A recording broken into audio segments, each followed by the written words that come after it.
Hello, good afternoon. Ito yung tatayuan ng kubo po namin sa aming maliit na lote. Ito, bali pinatambakan ko na ng semento para sa kubo. Tapos naglagay na rin kami ng cyclone wire na fence. Ayan. Palibot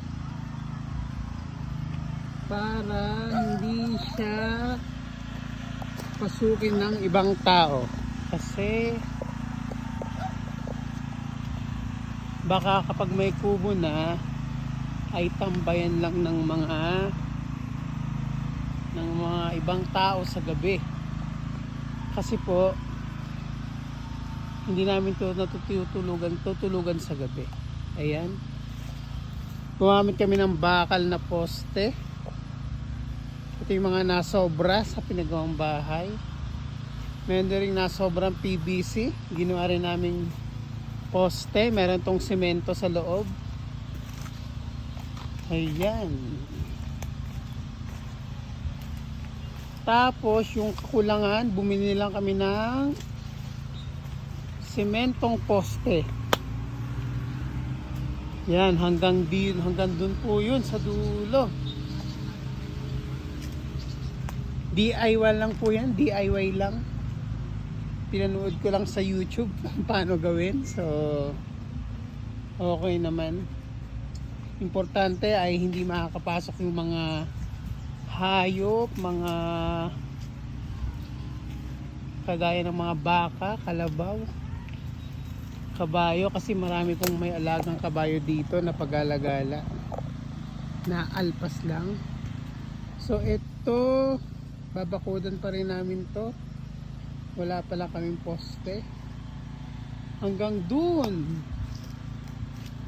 sa dulo na yon, dahil ito ang gusto ng aking nanay, para sila doon ay makapagtanim